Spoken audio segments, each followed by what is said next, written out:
And it looks like we are live. Twitter is going to be a jerk, though, and it's not going to let us go live. We might have to go on without that guy, but we've got to get the Facebook group in here as well. Give me just a second, guys, to get this all set up and let the stream breathe for a second so we can get everybody in here and join us on this wonderful New Year's Eve episode of the Dove Valley Deep Divers podcast. We have green check marks across all platforms. Mile high, hello, everybody, and welcome in. My name is Lance Sanderson, and joining me, as per usual, is my good friend and colleague. He is Mile High Level Senior NFL Draft Analyst, one and only Erick Trickel. Now, Erick, obviously, New Year's Eve, so it could be a really interesting show tonight. I'm not sure exactly what the turnout's going to be, but I'm really excited. We do this show every single year, the Year in Review podcast. And, man, how you doing today? I'm doing good. I'm pretty tired. I mean, we get Trevor's time here a little bit because there might be some viewers that it's already 2022. So yeah. You guys got to let us know how next year is. Because 2021 had to go out and disappoint me in the finale. Oh man. I'm so heartbroken today. I know, right? Losing Betty White. I talk about this a lot on Twitter. It's like I grew up watching the Golden Girls. I grew up watching MASH.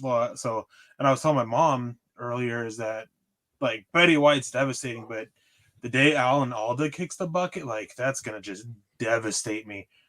But I'm excited. I mean, I hope everybody here in the chat had a great holiday. Obviously, weren't here last week. Actually, yeah. We ended up deciding not to do the show at all. So I hope you guys had a wonderful holiday or holidays, depending on what you celebrate and everything. And hope it was a good one. And I hope that this next year is even better than the one you had. Even if it was a good one, I hope it's even better. Yep. But I'm excited. It's always fun to talk about it. And Todd, I'm in, 2 weeks from tomorrow is my birthday. I hit the big 3-0. I just grew up watching Golden Girls and Ellen Alda, and MASH and a bunch of other ones. Murder, She Wrote. It was one of my favorites of my grandma. So whenever I stay down there with the summers, and then my parents also, I watch a lot of it. So I just watched a lot of older shows when I was younger. Yeah, we watched a lot of Happy Days. Golden Girls was on the list as well. Little House on the Prairie. I'm 31, by the way. I just turned 31 a couple of weeks ago. But Betty White, man, ripped to a legend. I tell you what, she was always great. I swear, there was a lot of people that called her a vampire because it just looked like she hit 65 years old and never aged another day. It was just so glorious. And she was such a sweetheart, a great woman. Everybody loved her. I just saw some people talking about Ryan Reynolds. They just did a late night show together with Betty White and Ryan Reynolds, and he has this thing for Betty White, and she kept egging him on about it and everything. And now this morning, or I guess early this afternoon, in my case about 1:00 this afternoon, is when I found out the news that she had passed.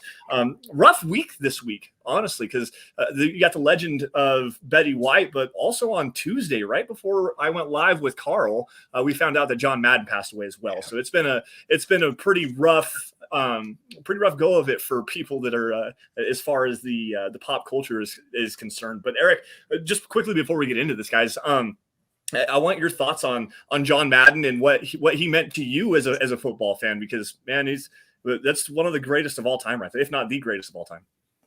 I mean, by the time I got around to really being into football, he was already in the booth, and he had so many iconic moments in the booth. He helped raise a generation of football fans with his video game with Madden Football. And I mean, my family and I were playing the game, and I saw that John Madden passed away, and that was hard to hear. Because yeah, I mean, he helped fill that love I had of it, because I was able to sit there and play his video games and go from there with growing my football knowledge and everything like that and diving into it. But I mean, he meant a lot to the sport. He meant a lot to a lot of people, and it's one of those things that it was hard to hear. It's just rough. Yeah, it really was. And I mean, if not for John Madden, I mean, seriously, he literally made it so that 12 and 13-year-old kids are better at time management than Vic Fangio is. So I'm just kidding, guys. All right, let's jump right into this, guys. I'm going to get some matters of business out of the way really fast, and we'll say hello to everybody in the chat. Again, guys, you are watching the Dove Valley Deep Divers podcast. You guys can find us on Twitter by following me at Sanderson MHH, for Erick at Erick Trickel, and also, guys, make sure while you're at it, follow at Mile High Huddle. That's the mother account where you guys are going to find instant news and analysis, breaking news, film breakdowns, opinion articles, anything regarding your Denver Broncos. That's where you guys are going to get it. Facebook supporters, make sure you guys go to facebook.com/milehighhuddle. Click that blue Become a Supporter button where you guys can get some premium content like the Trickel Zone, which will be returning after the new year is over. You'll get Kellerman's Corner and Broncos Book Club with Chad Jensen. We'll give you some more updates on all that stuff at the end of the show as well. Now, let's say hello to the chat really fast as well. We have obviously Todd jumping in here, who is understandably upset that we lost Betty White and John Madden in the same week. Sad times, obviously. US Dave, what's going on? EJ, we got a quick question here jumping in. He says, Eric and Lance, do you guys think Desmond Ritter's stock dropped after the loss to Alabama? Now, guys, full clarity, I didn't watch the game today. I was driving back from my parents' house. We went to see them for Christmas, so I did not get to see what Desmond Ridder looked like. However, I'm fairly certain Eric did get a chance to watch that game, and if not, what do you think? You know, I don't watch college football live. I didn't watch the game. I caught some clips and everything. I was following it on there. I don't want to speak in certainty until I actually get to sit down and watch it, but it sounds like that Desmond Raider stock did take a hit. He had multiple batted passes. There were very few really good throws from him. One of them, I guess, ended up being dropped or broken up. But again, it sounds like it will, but until I actually watch the game, I can't say for sure if it has or not, which is kind of a shame because over the last few weeks of the season, he was actually starting to do a little bit better and help raise himself. So I still think he'll get taken in the second round. I wouldn't be surprised if a team reaches for him in the first. With the way it's looking, depending on how this game goes, he's probably sitting right there, like late second, early third round pick at highest for me, but still a lot left to do in, handing out my final grade for him. Yeah, still a long way to go in the process. We haven't even hit the combine, obviously. I think he's going to the Senior Bowl as well. Yeah. So that's going to be a very interesting week of practice for him, seeing some measurements, some official stuff like that. So he's got a long ways to go, obviously, in the process. It's still not even January, technically. I mean, other than for Peter Middleton over there in Cambodia, who is at 8 o'clock in the morning. So good morning, Peter, and thank you for joining us as well. Mark Lindemood in the house, Victor T as well. Let's see here. Venom Seeker jumping in. Andrew Baker dropped some stars. I think this is what we've got going on there. Happy New Year. Dove Valley Deep Divers and the Broncos country. Thanks, Andrew. We appreciate you, buddy. Juan Espinoza, with all these players possibly out, do you think it's going to be a hit on Coach Vic if they lose? Do you guys think Peyton has made his decision on Vic Fangio? Eric, what do you think? I mean, losing players to what's going around and everything, multiple coaches have had to deal with that. Some coaches have been able to overcome it. Other coaches haven't. I don't think that's going to help save or lose his job. I don't think that George Payton has come to his conclusion fully yet, but I think that it's a matter of make the playoffs. You might have a chance to save it. And there's a slim chance the Broncos can make the playoffs, but I mean, they very easily can get booted this week. They need so many teams to lose, and they have to lose, that if they win, they're just out. Even one of those teams, just one has to win. That's it.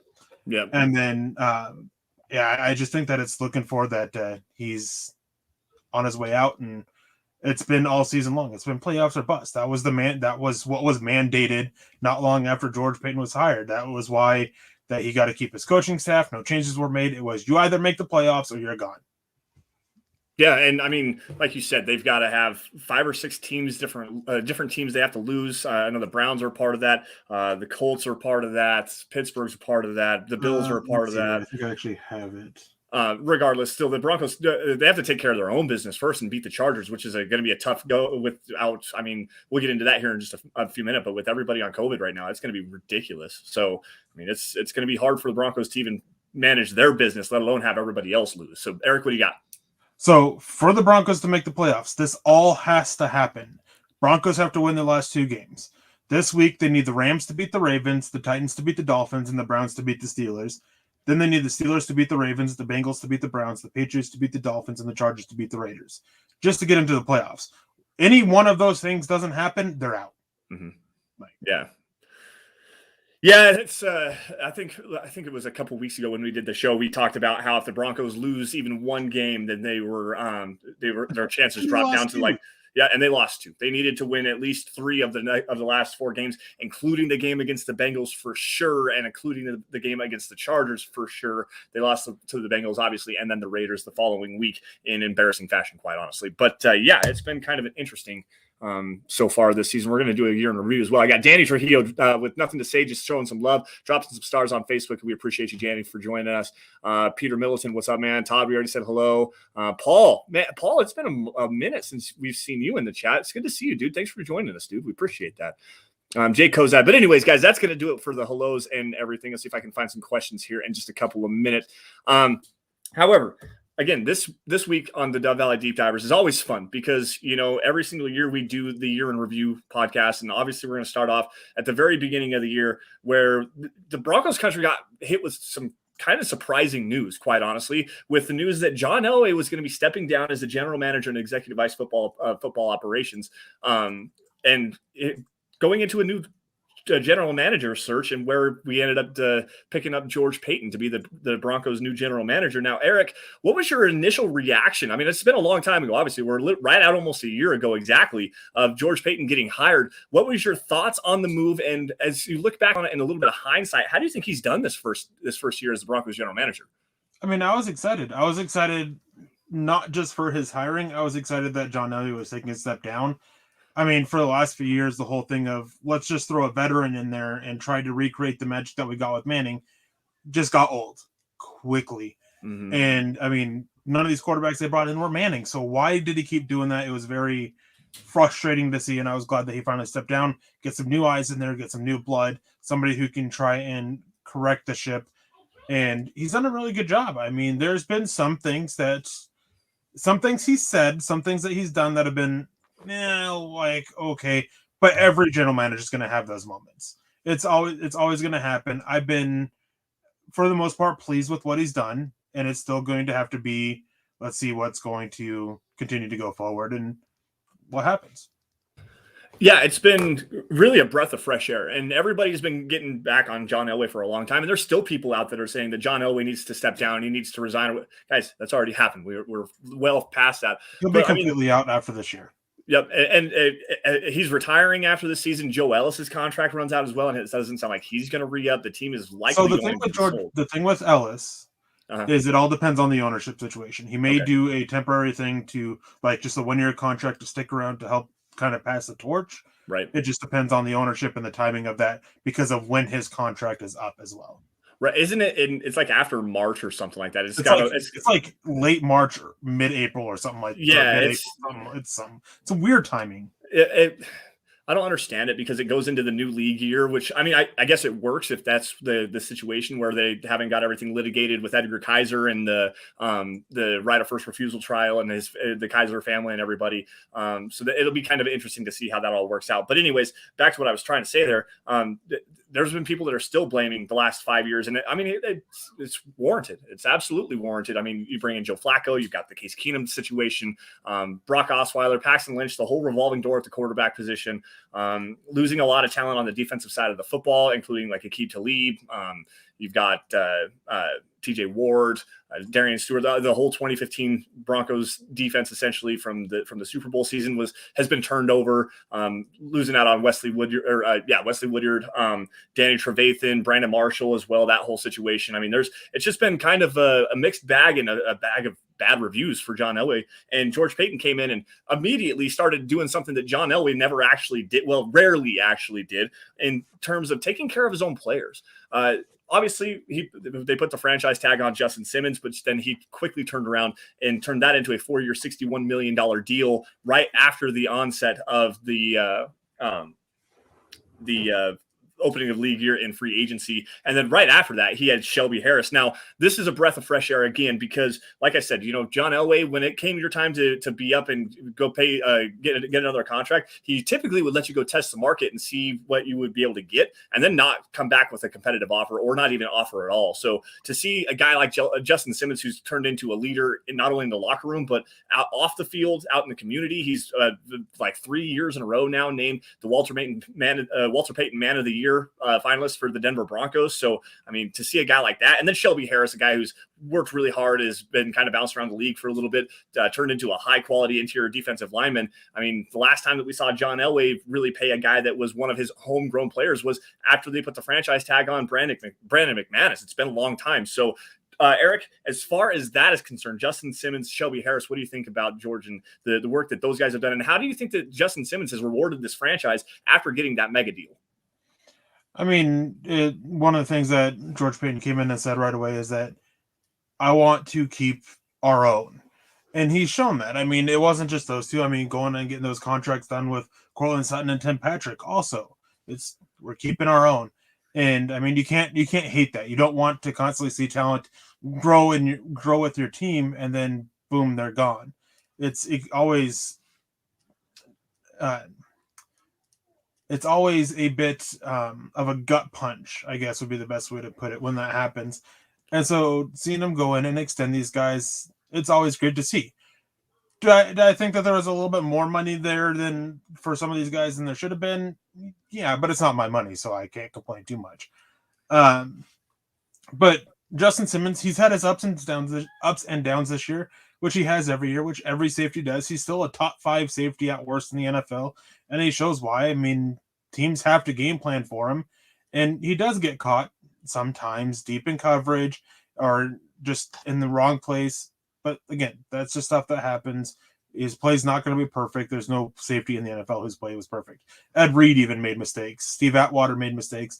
All of the greats at safety always made mistakes at some point. Mm-hmm. It's just how you come back and recover from that. And Justin Simmons has always done a great job with that. Yeah, there's some times where he's a little late on the rotation, miscommunication stuff, and he's always been very quick to not only call that out and hold people accountable, but to hold himself accountable as well, saying, I have to do a better job. We all have to do a better job of communicating this and sticking to our assignments and stuff like that. So that's a kind of leader that, you maybe send a message a little bit through the media, but also at the same time pull the thumb and take some of the blame, some of the credit for what this defense has done as well. I mean, he's 5 interceptions this season. So one of the Broncos leaders in tackles. He's been just phenomenal, quite honestly, as like Eric said, a top 5 safety. Now, Shelby Harris, it's kind of a mixed bag with him. And honestly, the reason why I say that is because, yes, he knocks down a lot of passes. He blocks all the field goals and everything like that. But typically what that means is you're not getting home as a pass rusher. So you've got to create some disruption in those throwing windows. I think Shelby has like 3.5 sacks or something like that this season. So numbers are a little bit down for him.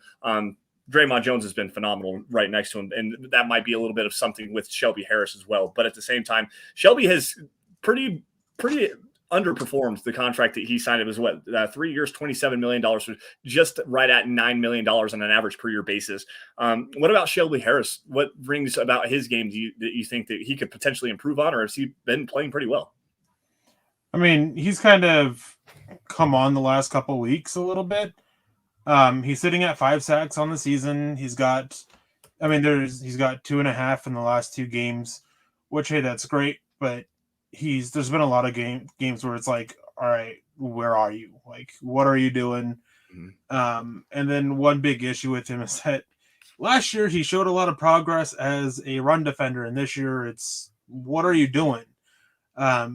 There's some issues there. It's not just all on him. There's some issues with Mike Purcell that are giving issues onto Shelby Harris and just creating more problems that way with their run defense. I mean, Mike Purcell, he's teams are taking advantage of him and really hurting this run defense. But he's been all right. I mean, he was one of those guys that he got a little bit more than I was okay with, or than I would have liked to have seen. But I mean, with how he played last year, I mean, it wasn't exactly undeserved, but he's just been so inconsistent as a player throughout his whole career that it's just kind of hard to see that. But I mean, they needed a veteran on there, and it would have been nice to see him be a little bit more consistent this season, but it is what it is. Yeah, and like you said, I mean, as far as getting a veteran back, that's one of those things. This guy has played very well for you for the last couple of seasons. He's one of your own. It's George Payton's MO: draft and develop, pay your own guys, take care of your own guys.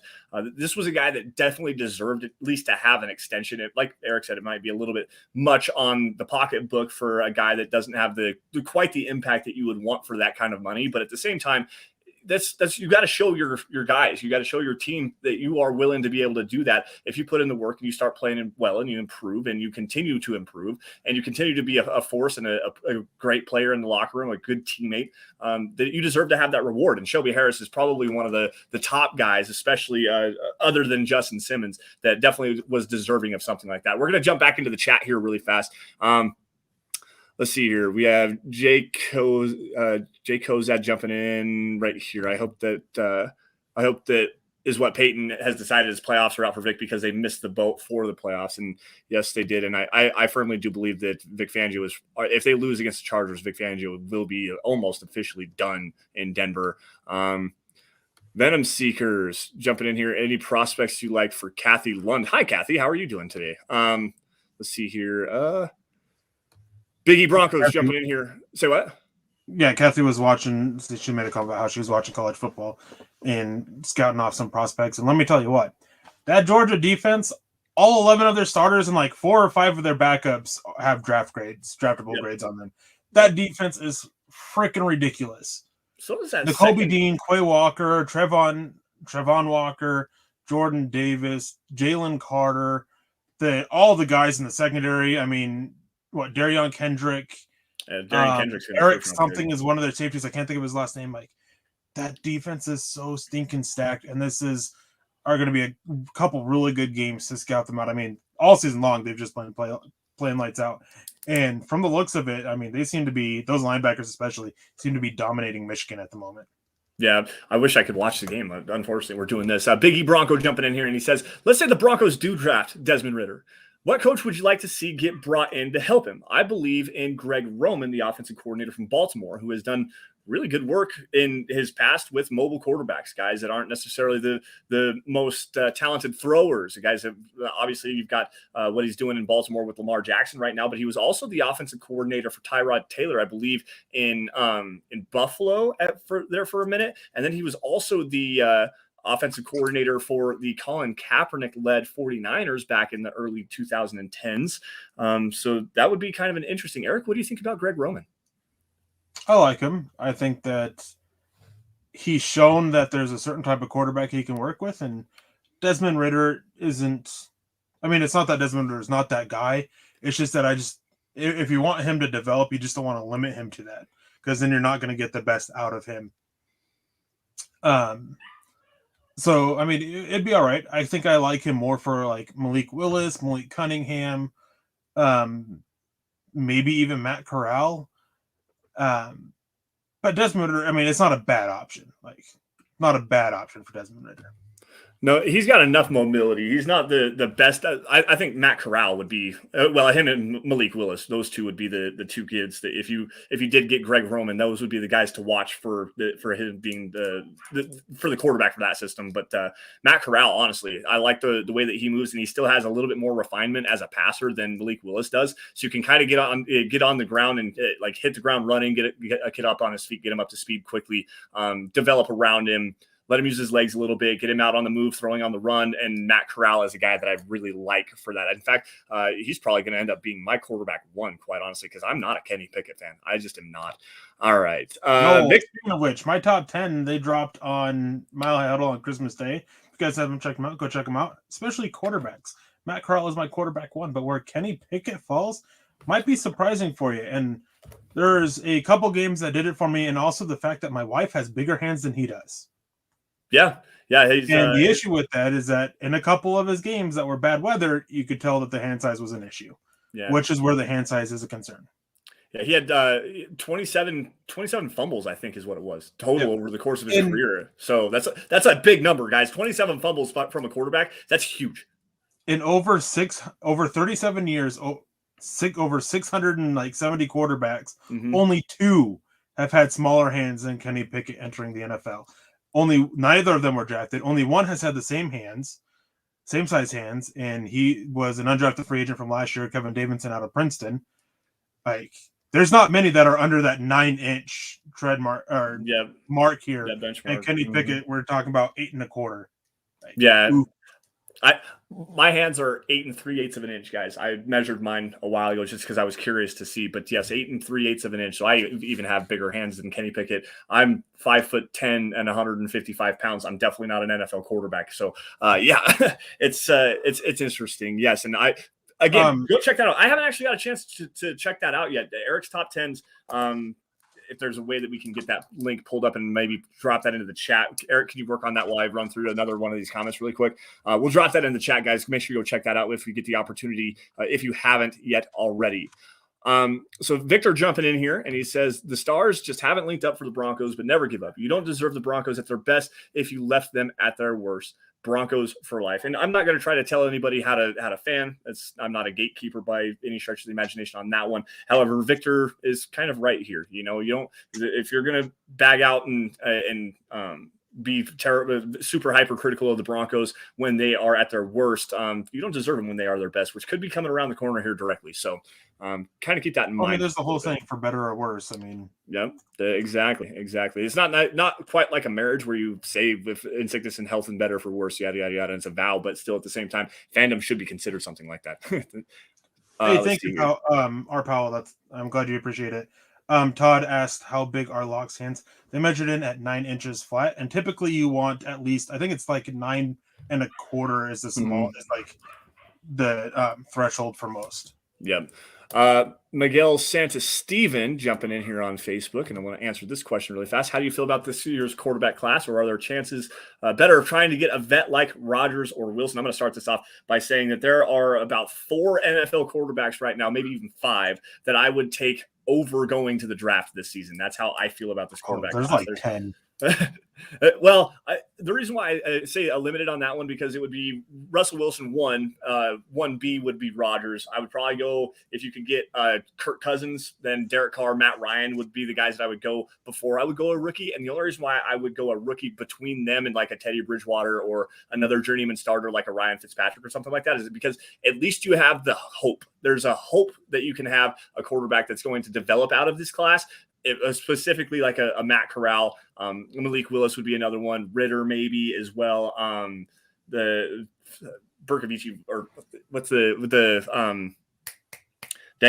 Boston College kid, and he went back to Phil Jerkovich. He went back to school this year. So Grayson McCall is another one that went back to school. So I mean, but at least you could still have the hope that you have a franchise quarterback that you've taken a young kid on, you've made a commitment to, and go in that direction. But still, I mean, it's not a very good quarterback class. Erick, what do you think?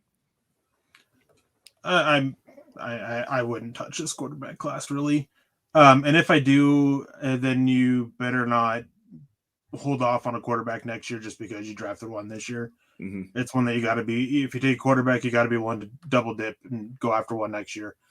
Matt Corral is my only one with a first round grade. I only have 3 more quarterbacks that are graded in the first 2 in the round 2. Like, the depth of it's been decimated by players returning and players transferring and players not developing. I mean, the big hope was that Spencer Rattler would come in and cement himself as the number 1 quarterback, and look what he did. A lot of hope that Malik Willis would come in and rise up, and for me, he's a 3rd-round player for me. So it's just been a little rough. Couple comments here I wanted to grab real quick. Kathy, everybody's allowed to be ticked off, and we were just saying is that like. I see on Twitter, especially, a lot of this like, oh, I'm done watching the Broncos. They're so bad. I'm going to go pick another team. Like, that's what I'm talking about. Or I think that's what he was getting at. Yeah. Broncos are bad. Be ticked off. Be mad. Trust me, we are. Like, oh yeah, man, I want to do a uncensored show so bad because we have to watch what we say here. And trust me, like, I would love to just go and rip so many people to shreds on the Broncos because they all deserve it. Money Moore says if we lose out, we might get a top 12 draft pick. It'll also be another 4-game losing streak. I know that's kind of the double-edged sword here. I don't want to go out losing 4 games to end the season, but Denver actually still has a chance to get 6th overall in the draft. I doubt it happens because they need so many teams to win out, and it just seems unlikely with who they're playing. So I think that if they lose out, I think they'll probably end up like 8 or 9. Which, hey, I'll still take that, but it's that 4-game losing streak kind of makes it a little hard to swallow. And then John Ahlstrom, if we hire Dan Quinn, I might not watch a Broncos game until he's fired. Why? What did Dan Quinn ever do to you? Dan Quinn is my ideal coach because you know who comes with Dan Quinn? You're probably going to get Russell Wilson. So, I mean, there's your quarterback. You got a great coach that is widely respected through everybody in the NFL. I mean, that would be a good get for the Broncos. It really would, because if you get your franchise quarterback out of it, and that's the coach that you have, I mean, they know each other. They had a working relationship back in Seattle back in 2012, I think is when they were together. And then Dan Quinn got hired, I think in 2013 or 2014. I can't remember exactly what the timing on it. But anyways, he's worked with Russell Wilson. That's a big draw for Russell Wilson, and sounds like he'd be willing to come to Denver. So if we could get Dan Quinn, then I would be all aboard that train. I wouldn't hate it. Like, it's not my top option, but I wouldn't hate it. I wouldn't be mad at it. And it's not a thing of I wouldn't watch him. He's not a bad defensive-minded coach. I mean, there were issues with how he coached in Atlanta, but he showed much better time management, and a lot of issues that in Atlanta were injuries and not being able to get good personnel to do it because what was his name? The general manager at that time. Was it Dimitroff? Yes. Just did nothing really to help him out. There were some rumors going around that Thomas Dimitroff didn't even want Dan Quinn as the coach, and the owner kind of overruled him. So that was some issues there. Our Powell asked if you saw Daniel Fa'alele's run the ball for a touchdown. I did, and it just made me want him even more. I've had a draft crush on Daniel Fa'alele for over a year now. Yep. I actually can attest to that because we were sitting here getting ready to go live on a show, and it was about this time, maybe not quite, maybe a little bit earlier than this. But anyways, he was watching Daniel Fa'alele because Erick, like behind the scenes, we get the green room. Erick will have a share screen up, and we'll be watching film together and kind of talking some prospects and stuff like that. And it was Jordan Davis, who we were watching, and I found Nakobe Dean right at that same exact time. Erick was watching Jordan Davis. I was like, check out that linebacker, dude. He's going to be a baller. And sure enough, it's Nakobe Dean. And then we were watching Daniel Fa'alele, and Erick turned me on to that kid as well. I want to grab this really fast. Miguel Santasiva, nothing to say, just showing some love. Drop some stars. We appreciate you, buddy. Michael Davis with a very interesting comment. He says, quote unquote, playoff games for the Broncos this season. The Raiders, they lost twice. The Chiefs, they lost. The Bengals, they lost. The Steelers and Ravens, both of those lost. Why would Denver play any different if they make the postseason? Just focus on 2022. And there's a very astute point in that, like, quite honestly, because you win at least one of those Raiders games. They had an opportunity to beat the Chiefs, but let's just call that a loss. Everyone kind of knew that was going to happen. The Bengals game is a huge one. We already discussed this even a couple of weeks ago, how the Broncos had to win that Bengals game if they wanted to be in the playoffs. The Steelers game, they had an opportunity to win that late. And the Ravens game, after Teddy Bridgewater got hurt, it was just a debacle from the top to bottom. I have another word that I want to use for that, but that was definitely a winnable game based on the way that the Broncos defense played. If they win the majority of those games, we're sitting 9-10 wins right now, and like the fifth seed in the AFC, firmly in the playoffs and ready to go. And if they're going to lose those games this year, those are quote unquote, like Michael says, playoff games. What's going to make them perform any different in the playoffs themselves, Erick? Well, first I'm going to say this is flippant. Nobody here thought Teddy was the guy, so don't keep lying that. Like, don't keep peddling that. Like, that, I will block you in an instant for that. Nothing ticks me off more than people saying I said something that didn't. I believe that Teddy was the better option than Drew Lock, and hey, guess what? He's proved that. But you know what? I never thought that he was the guy. My opinion was always they should have gotten a better quarterback this year, which is why I wanted Justin Fields, who's looking like the most promising rookie quarterback at the moment, and why I want them to get a quarterback next year. Like, if people actually thought Teddy was the guy, they wouldn't want another quarterback. So, and then for talking about another DC as well, here's the thing: is most teams actually want a defensive coordinator as your head coach because they do a better job of delegating than offensive head coaches. And on top of that, their egos don't get in the way as often. Like, offensive coordinators, you constantly see it. They have to be the smartest man in the room. That's not the case with. Yeah, defensive coaches are actually, and I agree with Erick. They're more focused on what they're doing defensively. So if they can delegate the responsibilities down the right way, then yes, I 100% agree with that. Offensive coaches seem to have some struggles with game management. I mean, look at Andy Reid. Before he won that Super Bowl a couple of years ago, he was always criticized and hyper criticized about his time management. He still had issues like that with the Chiefs even after the Super Bowl. It just so happens to be the number one quarterback in the NFL on his team that kind of covers up for a lot of warts, even with Andy Reid. I mean, delegation of responsibilities of the head coach and managing the game as a whole. Defensive coaches seem to have a better track record of being able to do that. I mean, look at you got Bill Belichick, special teams coordinators as well. Mike Tomlin, guys like John Harbaugh, like the young whiz wonderkins that you're getting with Deshaun McVay, Kyle Shanahan. Like everyone wants to see that, but it's not necessarily feasible or practical in the same token, but also at the same time, it does inject a spark, a breath of fresh air into an organization. And that's something that this Broncos team desperately needs to have. Malcolm Brown jumping in here with the super chat, asked a really good question here. Eric, which Broncos surprised you the most, positively or negatively? Which one surprised me the most? That's a good one. It's a great question, Malcolm. And thank you for joining us as well. I gotta say Noah Fant, like his inability as a blocker was really surprising. Last year he was showing progress, but like, man, he just seems so bad this year. I'm not going to disagree with that one. That one's a pretty good one.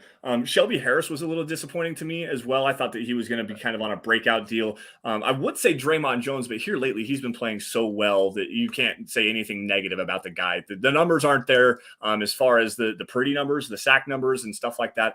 But as far as pass rush win rate, run stuffing win rates, like he's destroying things. One that surprised me probably the most in a positive way would be I actually got two of them. Pat Surtain, honestly, I knew that he was going to be good. He was my cornerback one for a reason, but I didn't like him for the Broncos. That surprised me. The way that he came in and played as well as he did as a rookie really was surprising. And the other one's another rookie, and Jonathan Cooper. I mean, it's been up and down. There's been a mixed bag there for sure. But as a 7th round pick, a guy that had some heart issues that he had some surgeries for, the way that he came in and really provided a quality rotational edge defender for this Broncos defense, man, he's been nice. I really do and have been highly, highly impressed with Jonathan Cooper for sure.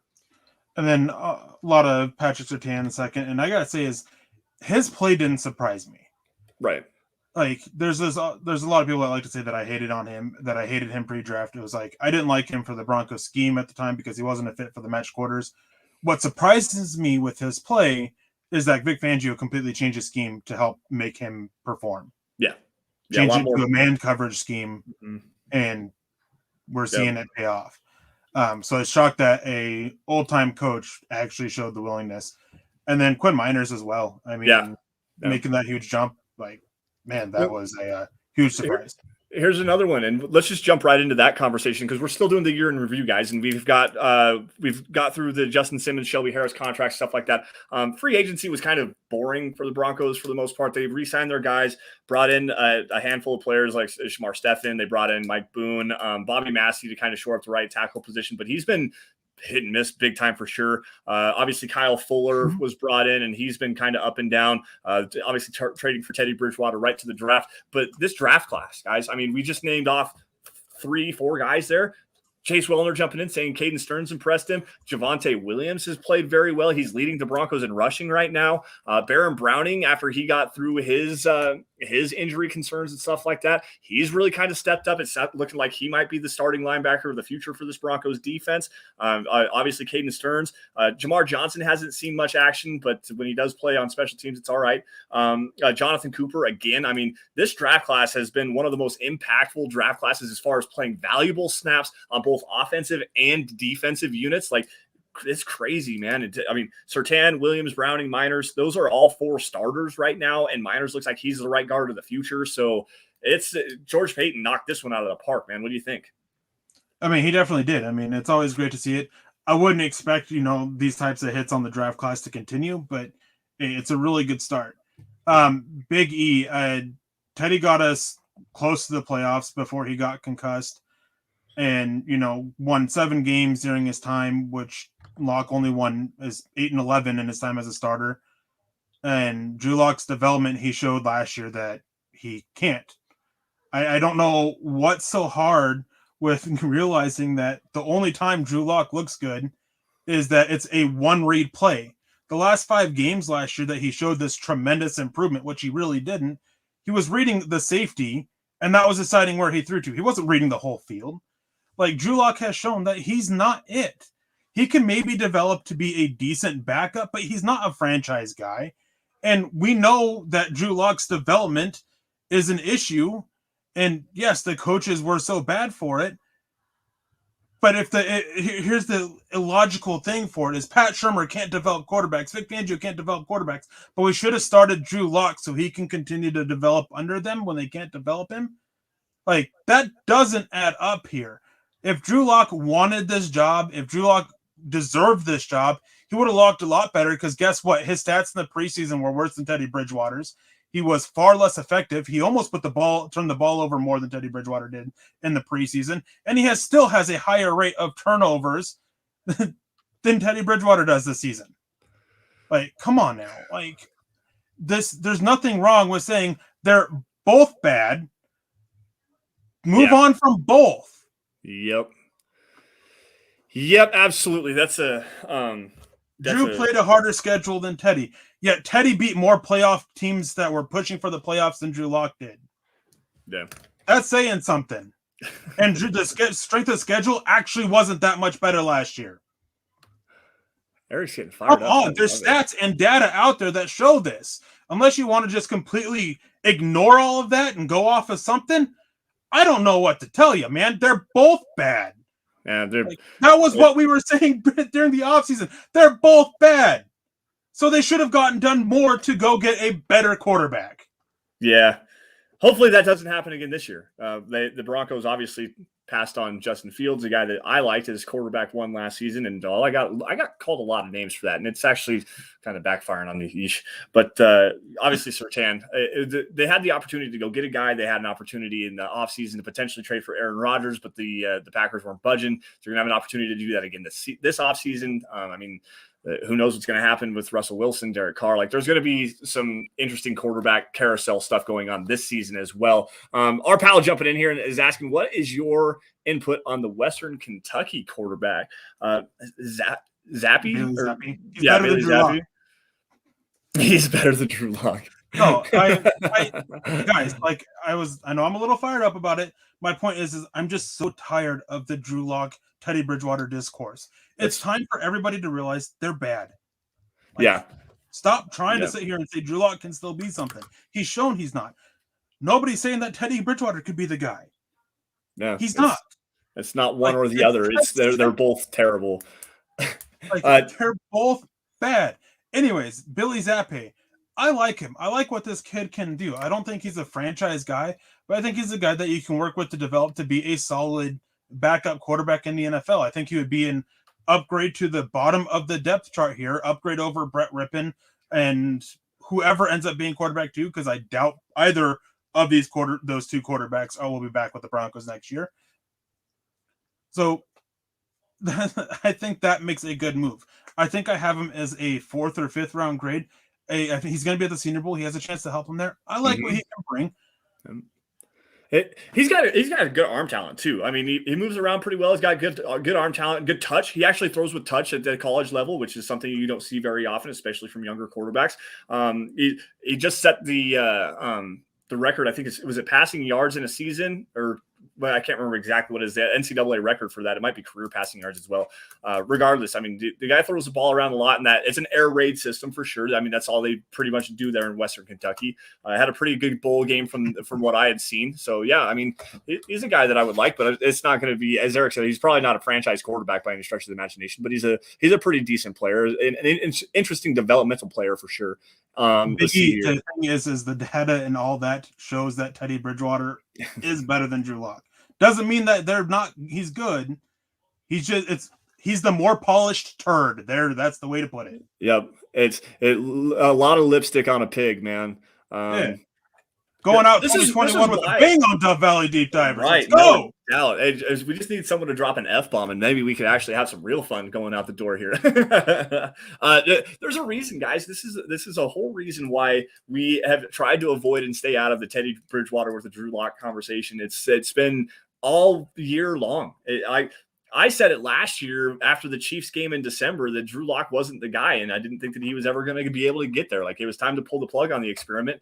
He's gone for another year. He still can't figure it out. Pull the damn plug, guys. Move forward. Let's go. It's done and over with. Okay, the season, we have 2 games left: the Chargers game, and then we have the Chiefs game in Denver. Like, the season is winding down. There's probably not going to be very much more. Drew Lock's going to start this week, so we're going to have that. We're going to be able to see some more of Drew Lock not being able to. I feel bad for Lock this step. Though, I do too. Yeah, it's going to be rough. Yeah, it's going to be rough. I mean, obviously with Teddy Bridgewater and the concussion protocol, I've got all the players on the reserve lists with the icky sick little bug that Carl's daughter likes to call it, since we can't actually say that word on the air anymore. But yeah, it's going to be a little bit rough. I got to kind of take a grain of salt with that one.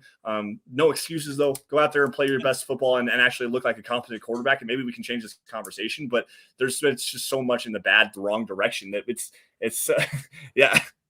This is my meme for the year. Oh no, we suck again.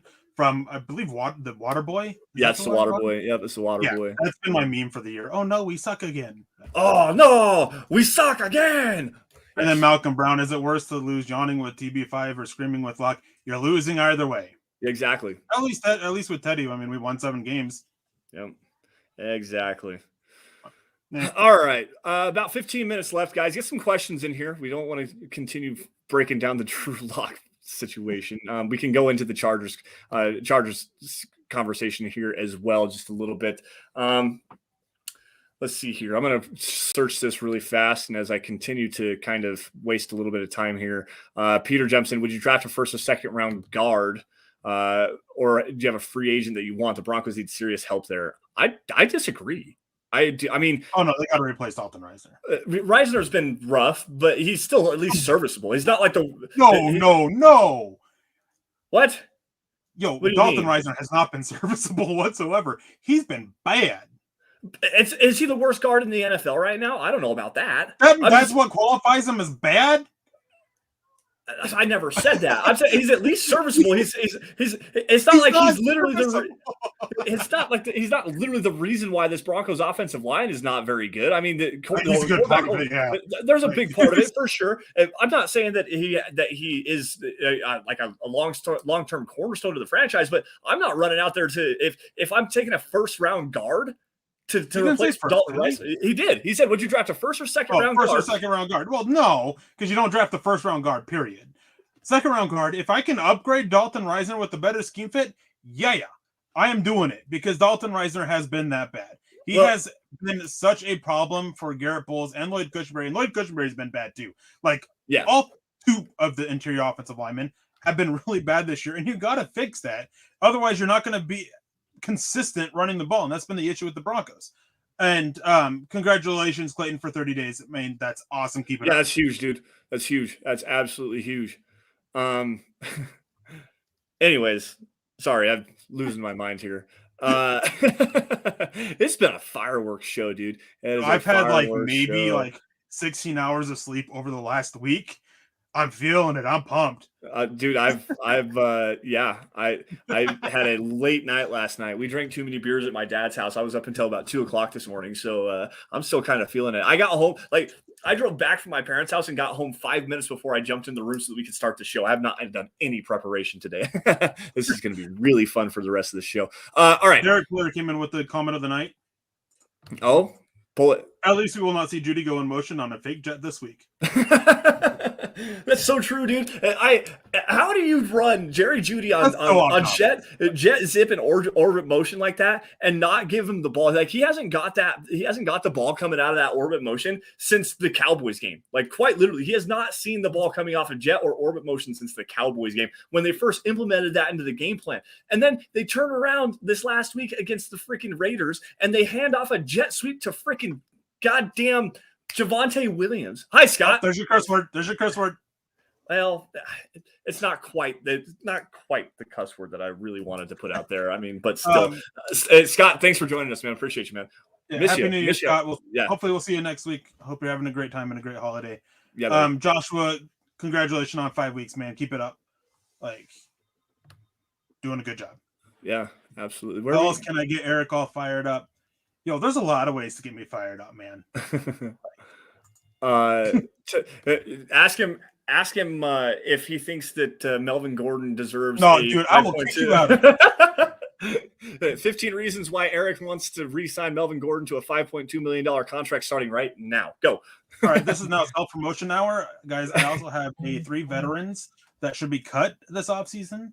That's up on milehighhuddle.com, as well as my top 10s for each position. Yeah. Yes, Judy is out. Yes. All right. Let's get into that just a little bit here. The Broncos have a litany. They're having a COVID outbreak right now. The locker room's in shambles. 14 to 18 players are projected, including that are projected to be on the reserve list for this game, including Jerry Jeudy, obviously. Let's see. I've got a list here. Let me read this off for you guys. It starts off Andre Mintz, the linebacker, Mike Purcell, obviously, Calvin Anderson, backup offensive tackle, Caden Stearns, rookie safety, Tim Patrick, Tyree Cleveland, Jerry Jeudy as well, and potentially even Cortland Sutton. So the Broncos could be without their top 4 wide receivers for this game. They've got Stephen Weatherly as well, Mike Ford, Bobby Massey's out, so they're going to be just really searching for a player to play the right tackle position. Is that going to be Quinn Bailey? Is he going to get the start this week, Eric? Cameron Fleming? Oh, that's right, Cameron Fleming. Sorry about that. Anyway, so let's see. Mike Ford, the cornerback, Bobby Massey, Bryce Callahan, Bradley Chubb, Jonathan Cooper is going to be on the list as well. Baron Browning, McTelvin Ajim, and defensive line coach Bill Kolar is out as well. I don't remember who the team had announced was going to take over for his duties, but yeah, it's looking pretty rough. And obviously, you got Teddy Bridgewater again in concussion protocol. Drew Lock's going to start. You're down to Kendall Hinton, Rico Gafford, potentially Seth Williams, Deontay Spencer as your top 4 wide receivers, or Travis Fulgham, who's on the practice squad. Did he get called up? I know you had a list of players okay, so he did get called up. Peter Taumepanu, I think is how you say his name, was called up as well. Do you have the other couple of names that you had there, Eric? Is that handy for you or not? I don't think it's handy for me anymore. Nick was being mean to me, telling me that he hopes I have a very dangerous new year. Oh, really? That's going to be fun. Travis Fulgham, Seth Williams, and Peter Taumepanu. Okay. So, and yes, Kathy Lund, it is Uncle Rico Gafford, former cornerback turned wide receiver from the University of Wyoming that ran a 4.29 at his pro day. Yes, the guy can fly. He's a fast, very fast player. Anyway, so Broncos are kind of in a rough go of things. They also on their injury report list Kenny Young, inside linebacker, on there as well. There's like 10 or 12 players listed as questionable. Teddy Bridgewater's the only one out other than the players on the reserve list. But this Chargers team, the offense has been kind of clicking for the most part, except for the game that they had against the Broncos a few weeks ago. Justin Herbert is playing MVP level football. He is a phenomenal young quarterback. I don't know what their COVID list looks like by any stretch of the imagination. I'm not exactly sure what players they have out. Again, guys, I got here 5 minutes before the show, so I haven't really done any true preparation for this game yet. But Eric, as far as your key takeaway, what's the biggest thing that the Broncos need to do to be able to walk away with a win? Hold their jock straps and not, do what they can. Like there's not much for it. I mean, they're missing so many pieces, out so many receivers. Maybe hopefully they have Sutton he can still test to be able to play. I guess good news for Vic Fangio is no matter what, he'll walks away with a winning record against the Chargers. He'll either be 5-1 or 4-2. Yeah, that's true. There's that, I guess. Yep. No, it's just. Again, with all that there's going on with all the players that they're missing out on, it's going to be tough for Drew Lock. I mean, outside, even taking out the Pat Shurmur effect, it's going to be tough for Drew Lock without having some of the weapons that they need to have. Really, without Tim Patrick, without Jerry Jeudy, possibly without Cortland Sutton. without Bobby Massey, with Cameron Fleming going against Bosa, that's going to be really rough to watch. It's hard to see it's hard to see this offense. James Campbell, good friend of the show and MHH contributor, put in our private chat about over under on 9 first downs. And it was 8. Yeah, he had 8. And it's hard to see that happen.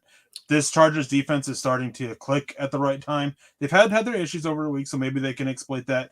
Maybe Vic Fangio's defense can do something. The secondary can rattle them because they're missing a lot up front that's going to impact this. And I don't know. Yeah. It's going to be rough. The one thing I will say, and I might be thinking a little bit too far into this, and I guess I'm not 100% sure on how everything looks, but the one thing that will be nice is at least Drew Lock has thrown to these guys quite frequently in practice with the practice reps that he does get, because he leads the scout team offense. So that's going to help at least a little bit. He'll have some timing stuff down with Kendall Hinton, with guys like Deontay Spencer, those kinds of players. He'll at least have some kind of a rapport with them. So maybe that'll help out a little bit, but man, it does look really rough and really bleak for this Broncos team going against the Chargers this week. Money Moore jumping in here with a generous super chat. We appreciate you. O-line ought to be the focal point of the offseason. If we can't build it for Rodgers or Wilson, at least build it for Pookie. And yeah, and I'm actually of the opinion that the Broncos do need to retain Melvin Gordon, not at 5.2. If that's what it took, then I'd be okay with it. I'd look at more like 2.5, 3.5 maybe, to keep him around. But yes, you build up that offensive line, continue to work through the ground game. You build it for the running game itself. And then if you can't get Rodgers or Wilson, you go for a rookie quarterback. Having a good offensive line and a good running game is a young quarterback's best friend. So to me, that would be, it definitely does need to be addressed. The right tackle position has still been not really a turnstile. Massey hasn't been great this year, but he also hasn't, well, I guess, yeah, he has been really that bad. But he's been bad. Yeah, he's been bad too. But yeah, I mean, and Reisner, like I said, he's at least a serviceable player. And yes, if you get the right, if you keep this scheme continuity and you continue on with more of this, actually they need to get zone stuff, more stretch zone stuff to use that athleticism. But still, you can still play with Dalton Reisner, at least the right tackle position, because Bobby Massey is a free agent after the season, is definitely something that the Broncos need to address for sure. Yeah, I mean, offensive line. Big issue with both those quarterbacks with their current teams was the offensive line. So if you go get them, you definitely have to go out there and you have to fix your offensive line. You need to find stability at right tackle, because Bobby Massey, he's only a 1-year rental, and you don't really want to go forward because he's been the worst tackle. Jody, yes, he's been worse than Garrett Bowles, and there's plenty of stats to prove it. He's got a terrible run block win rate, terrible pass block win rate, both of them worse than Garrett Bowles. Bowles' penalties are an issue, but yeah, I'll take those calls over, the consistent bad play that we're getting from Bobby Massey. You got to figure out what you're doing at right guard or left guard, depending on where you're playing Quinn Miners. Blade Cushenberry can be upgraded. He's one where he's at a point where, all right, maybe you're okay sticking with him because, he's still just in his second year. He hasn't shown this growth that you want to see, though, so you kind of want an upgrade with it. Dalton Reisner, this has been 2 years of him declining with his play. You want to upgrade there. Graham Glasgow's likely on his way out. Quinn Miners will step in. Natani Moody's not quite ready yet. So you've got to fix at least two of the 4 spots that have holes in them, maybe even 3. Yeah. Todd, you had a question about Massey earlier. I missed that, and I apologize. Put that back in and see if we can't get that taken care of and wrapped up for you. Let's see here. Asthma Spray jumping in here on Twitch saying that Kendall Hinton's going to be playing quarterback and wide receiver on Sunday. We good? Yeah, absolutely. I'm here for that. Have him throw it up as high as he can and run underneath it and catch it himself would be great. I'm here for that work. Georgia's killing Michigan apparently right now, according to Dylan Von Ars. What's up, Dylan? The defense is just destroying them. Jordan Davis had an excellent play on an outside zone play that, oh man, it was beautiful. Didn't know a guy that big could move that quick. Yeah, I was just asking whether or not Massey could be long-term plans for the team. No, he shouldn't. Probably not. No. Could you move Bowles to guard and Reisner to center from Josie? Why would you do that?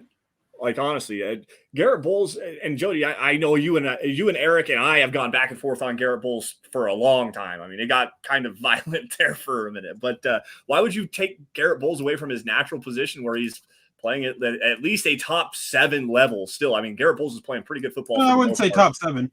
He's still playing in, a top 16.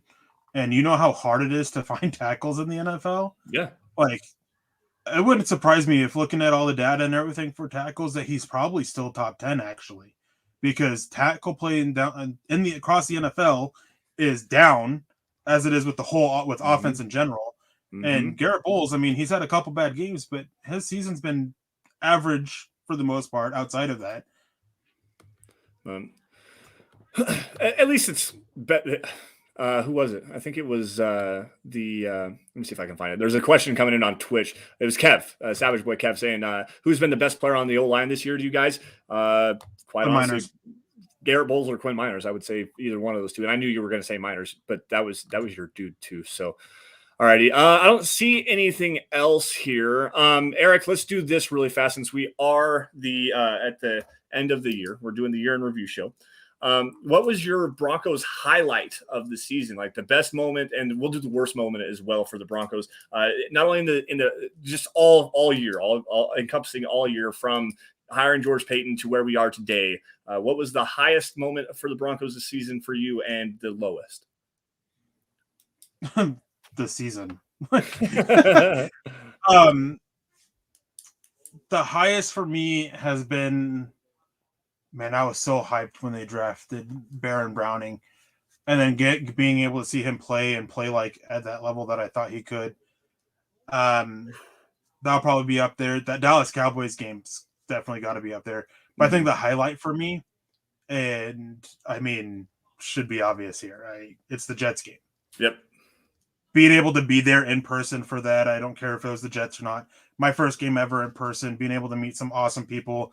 And Lance, of course, not so awesome, but getting to meet everybody who showed up for the meet and greet, and just that whole weekend was just awesome, and definitely the highlight of the year with the Broncos, and just awesome. And the low point was probably just the constant talk about two turds and which one's better. Yeah, I'm with you on that one. The low light of the season is obviously where the Broncos sit right now, because I've thought that they had an opportunity to be a winning football team. And I thought that they had the opportunity to go to the playoffs. And up until about last week, they really did have that opportunity. So it's kind of a, hit and miss on that one, I guess, because they performed about as well as I thought they could, but they've also underperformed in several different ways. I mean, they're top 10 in terms of time of possession and offensive efficiency, completion percentage. They're the number 1 scoring defense in the NFL, yet they're 7-8, and it's just been it's been rough. But I'm 100% with you on the highlight of the season. Shane, we got to meet Shane as well. He jumped in here, said great meeting you guys at the Jets game, and it was great to meet you, Shane, as well. That was without question. And I'm not going to lie to you guys, that was one of the highlights of my year, even outside of it being a Broncos game and going, but to be able to meet some of the people, they put names to faces, to be able to see everyone in the community in and of itself, to meet one of my best friends. I mean, Erick's going to be in my wedding next year. So it was an honor to be able to do something like that. It was great to meet everybody there and to have a great weekend. Like, quite honestly, that weekend started for me on Saturday morning, and I had a great trip down to Denver. Picked up Erick at the airport. We sat up, drank too many beers, and had a great long conversation. And it was an awesome weekend. It was like I said, to be around good people like that is always a blessing for me, and I'm never going to take that for granted. And I cannot wait to do it again with everybody. That was just amazing. I drank more that Sunday than I had since my 21st birthday until now, minus that day. I'm not a big drinker, and from the moment I got there, basically, we got back to the hotel until basically going to sleep before I had to get up to go to the airport to leave. It was bad. It was fun. Anyway, since we were talking about offensive tackles a little bit here, let me do something real quick, and just to let me run through this chat really fast one more time. I'll let you finish that up, and I'll get started on some matters of business. We'll let you finish up the show with the last words on that one here in just a minute, guys. Let's see here. Asma jumping in here again, saying if Tennessee wins this week, Kansas City will play their starters next week against Denver. If Tennessee loses, we will face the Kansas City backups. But I think that might be right because Kansas City would then lock up the number 1 seed. If Tennessee loses this week. I think that's right. I don't know 100%. I have to look at the scenarios. But yes, that's an astute point there. And if the Broncos do play against Kansas City with all their starters in, and if the Broncos can get everybody back healthy, I still think that they could have an opportunity to beat the Chiefs, quite honestly, because they played the Chiefs. They've been playing so well defensively this season. They can pretty much hang with anybody. They just got to get the offensive going and get that taken care of. But let's see here. I think that's going to do it for us. So thank you all for joining us on the Dove Valley Deep Divers podcast. You guys can follow us on Twitter by finding me at Sanderson MHH and for Eric at Erick Trickel. Also, guys, while you are at it, make sure you're following at DVDD_pod. That's the podcast account where you're going to find out what we talk about every single Friday. Takes on there every now and again, not very often, but we will do that every now and again. Also, guys, at Mile High Huddle. That's some other account where you guys get breaking news and analysis on your Denver Broncos. Including opinion articles, film breakdowns, a lot of great stuff from Erick Trickel as far as draft content is coming around the corner. I'm going to get started on a lot of my pre-draft evaluations and stuff like that here in the next couple of weeks, probably right after the end of the regular season and closer towards the Senior Bowl. I'll get some stuff going on that as well. But yes, the best draft content comes from the Dove Valley Deep Divers podcast. You guys can find it all at Mile High Huddle. Also, guys, Facebook supporters, go to facebook.com/Mile High Huddle. Click that blue Become a Supporter button where you're going to get premium content like the Trickel Zone, which will be returning after the first of the year. Eric, do you have a set date on that yet? No, nothing yet. Okay. Anyways, you're also going to get Kellerman's Corner and also Broncos Book Club with Chad Jensen there. Guys, if you're in a financial space able to do so, it's after Christmas. So you can't get any Christmas gifts for all of your wonderful Mile High Huddle supporters. Guys, huddleuppod.com. That's the merch booth where you're going to be able to get yourself one of those hats that Eric has on his head over there. There's also a couple of different t-shirts. There's something for every show, a hoodie, a hat, face mask, coffee cup, anything that suits your fancy. You'll be able to get it there at huddleuppod.com. And folks, as always, if you're not able to do so, you're financially not able to do so, maybe that's just not your bag, baby. You know, like Austin Power says, even though it is your bag, baby, or at least it should be. Subscribe. Everybody should be subscribing, specifically on YouTube. Subscribe to Mile High Huddle. It helps us a lot. If you see any video, make sure you like it. Like every single video you guys see. And if you love it, share it. Get it in front of as many Broncos fans as humanly possible, because that is the most organic way to help grow and bring in new eyes to our like-minded audience. And it's also because without you guys, we could not do what we do best, which is cover your Denver Broncos. Now, Eric, I know you got something else, but in English, I got to say it as always, especially on the last day of this year. Any last words? Yeah, so fun fact, Garrett Bowles is actually 16th in pass blocking efficiency out of 60. Bobby Massey's 50th. Anyways, I hope you guys have a wonderful holidays, continuing having a wonderful holidays. Hope you guys have a wonderful New Year's. Make sure you guys drink safe, drink responsible if you guys are. Don't drink and drive, and have a wonderful time and have a great time ringing in the new year. I know quite a few of you are going to be hitting that new year sooner than I am. I still have 7 hours. I can't count. 7 hours to go for me, but I hope the rest of you guys have a wonderful time, and we'll see you guys next week. Yeah, absolutely. As Eric said, and from my family to your guys' family, from Mile High Huddle to the entire community here as well, you guys have a safe and happy new year. Make sure you guys, as Eric said, don't drink and drive. Get in an Uber, call a friend, do whatever you got to do. Make sure you get yourself home safely every single day. Peter Middleton's 9 a.m. here. He's already rang in the new year. By the way, I'm not all as special as you, Peter. This is true. And thanks again for joining us, dude. It's so crazy that we have a guy from Cambodia that joins us every single week. But anyways, guys, have a safe and happy new year. I hope you guys all had a Merry Christmas, happy holidays, whatever you guys believe in. Happy holidays to every single one of you guys. And we appreciate you all for joining us. Eric, what's up? And I hope any of you who live in that Boulder County area, yes, you guys are safe. I hope you guys' homes weren't destroyed, and if they were, my heart and condolences go out to you guys. Just totally sucks. Everybody is okay and all that. And hope you guys end up better in 2022.